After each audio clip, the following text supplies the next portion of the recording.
Là, ça fait ça. Donc, à mon avis, ça va partir comme ça. Et là, il y a une... Sur le mur. Ouais, bah ouais. Et ça coule de là. Tu vois le L'humidité. tuyau qui vient. Ouais. Ah bah, l'eau, elle coule de là. Ici, je vois qu'il y avait déjà une pompe. Ça, c'est une pompe, ça. Bah ouais, avec un truc et un flotteur, normalement, ça se déclenche, non? Direction la cave, où il y a toujours full humidité. Ah ouais, ok, je vois.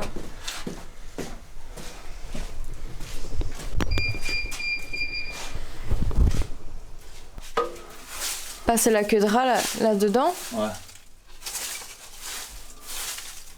Il n'y a rien qui colle? Non. Je devrais le voir en quantité suffisante quand même, non? Je devrais vraiment voir qu'il y a beaucoup d'eau qui coule, là, il n'y a rien. Yes, it's true, I'm falling hard for you, but I won't rush this love.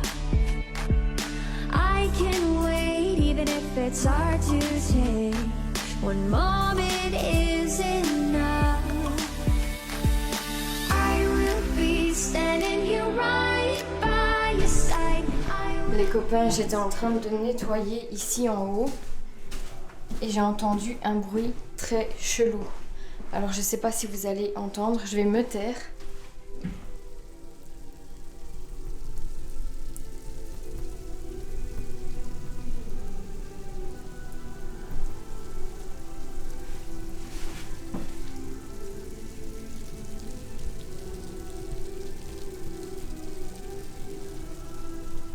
Je sais pas si vous entendez. On entend en fait comme du sable qui tombe derrière l'isolation.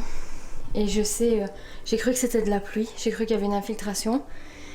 Et en fait, en réfléchissant bien, il y a quelques mois, ouais, pratiquement quand on a acheté la maison, en dessous là il y a une espèce de niche et on avait trouvé un nid de guêpes ou de frelons, je ne sais plus. Il était abandonné et donc on l'a tout simplement détaché et enlevé. Mais j'avais vu sur internet, pardon, je suis essoufflée, qu'elle pouvait éventuellement revenir dans des anciens nids. Et ici le monsieur est venu et nous a confirmé que c'était bien le bruit d'un nid. Et en fait le bruit qu'on entend c'est un nid de guêpes selon lui et ce sont les guêpes qui grattent l'isolant qui est ici. Et donc si on ne fait rien, au bout de quelques mois, elles peuvent carrément traverser la couche et se retrouver dans la pièce. Donc il va revenir demain avec une échelle parce qu'on ne voit pas de point d'entrée des guêpes. On a regardé un peu partout mais on ne voit pas vraiment par où elles rentrent. Mais preuve en est, elles sont bien là. Par rapport au point d'entrée, normalement elles font 1 mètre ou 2 généralement. Je vais regarder par le fond. Et comme ça en même temps on va vous montrer le deuxième nid peut-être.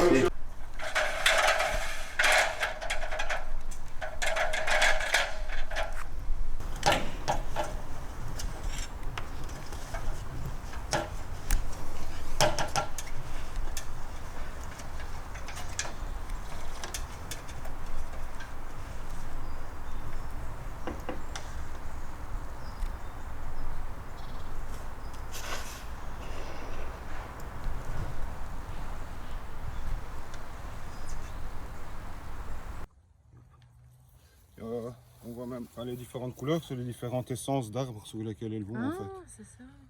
Donc à chaque trait, quand on les voit revenir vers le nid, on les voit parfois avec des petites boulettes dans leurs pattes, c'est des petites boulettes de bois. Ou des boulettes de viande pour nourrir les larves, qu'on va sans doute voir aussi ici. Mais ça ressemble à un asticot en fait. Hein. Ah ouais, d'accord. Et après, une fois que l'asticot, que la larve est à taille adulte, elle se recouvre avec un cocon et elle passe de l'état de larve à guêpe. Celle-là, à mon avis, doit faire quasi. Celle-là, elle est en mutation entre les deux. Ouais. Ah ouais.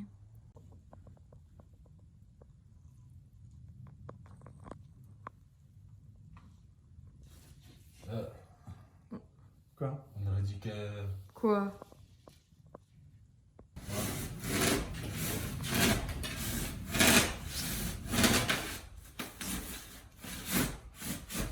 Fais une lampe de poche, je pense avec le GSM aussi. pour introduire ton doigt.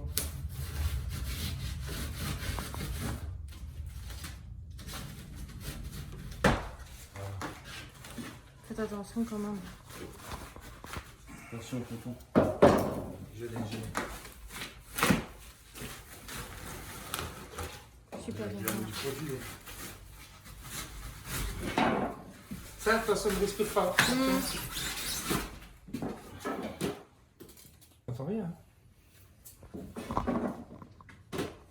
Les amis, les plafonneurs ont terminé de plafonner les murs et les plafonds de la véranda. Donc ça, c'est une bonne chose de faite. Pour rappel, vous aviez 2 poutres métalliques qui passaient et pour éviter de faire un U, en fait, on a fait un caisson plat qui était l'idée du cuisiniste. Donc Dimitri l'a refermé, ils l'ont plafonné. Et ils ont également terminé le plafond de la cuisine qui était toujours en suspens. Donc là, il est en train de sécher à son aise. Par là aussi, ça sèche plutôt bien. Pour la partie véranda, j'ai bien lu vos nombreux commentaires avec vos suggestions d'aménagement. On a réfléchi également avec vos commentaires et de notre côté de voir ce qui était le plus opportun à faire. Et en fait, on va partir sur une cuisine d'extérieur à cet endroit-ci. Justement, se poser la question de savoir où on allait mettre la cuisine extérieure. On ne voulait pas trop l'éloigner de la cuisine réelle. Et on s'est dit, en fait, cette pièce pourrait accueillir la cuisine extérieure qui servirait en parallèle d'arrière-cuisine, si on peut dire ça. Je vais essayer de vous expliquer. Donc ici, vous avez 2 portes.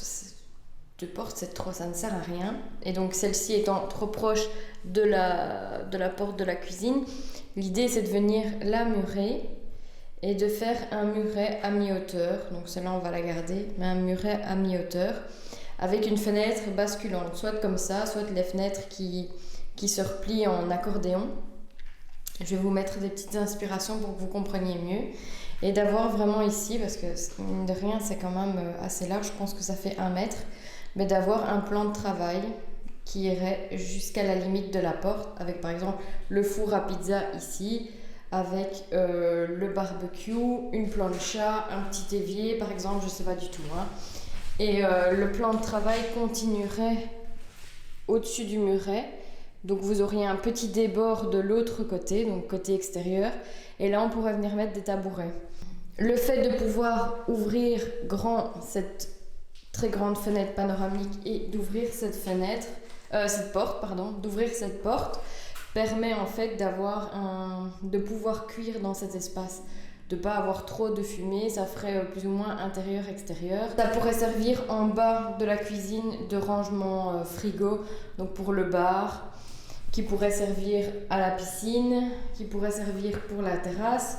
Ça peut servir également de passe-plat. Il faudrait pour cela qu'on refasse la toiture, juste la petite partie ici qui en fait n'est plus du tout étanche. Donc à terme, on savait déjà qu'on allait devoir s'en séparer. Eh bien, on ferait quelque chose de bien net pour la couvrir, et comme ça nous permet de faire un barbecue même quand il pleut. En Belgique, c'est quand même hyper important de pouvoir faire un barbecue quand il pleut, mais également en plein hiver. Il suffit d'aller dans cette zone-ci, elle n'est pas chauffée, il fait un peu plus froid, mais on peut quand même se faire des brochettes, on peut quand même se cuire des pizzas, ou faire une plancha de fruits de mer par exemple, des trucs qui sont assez odorants. Je vous dis qu'on a des infiltrations dans le passage. Ça se voit, on vient d'arriver, il n'y a plus de la nuit. Et voilà.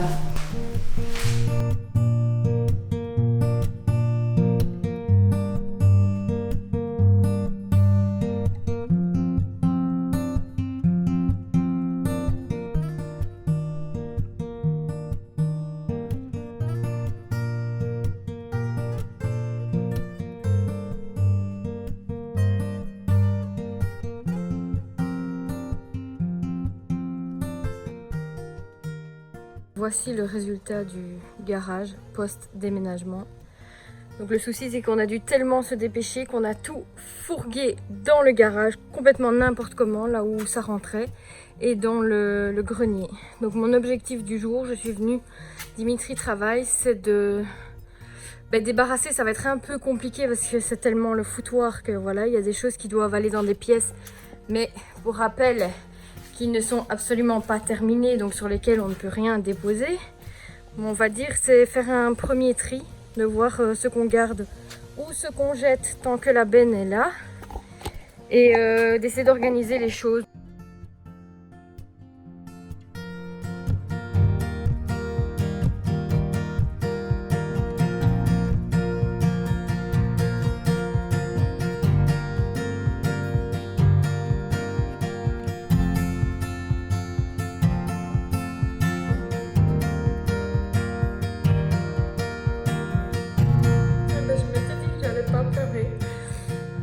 J'avais déjà pleuré avant, mais non. C'est con en plus, c'est une maison.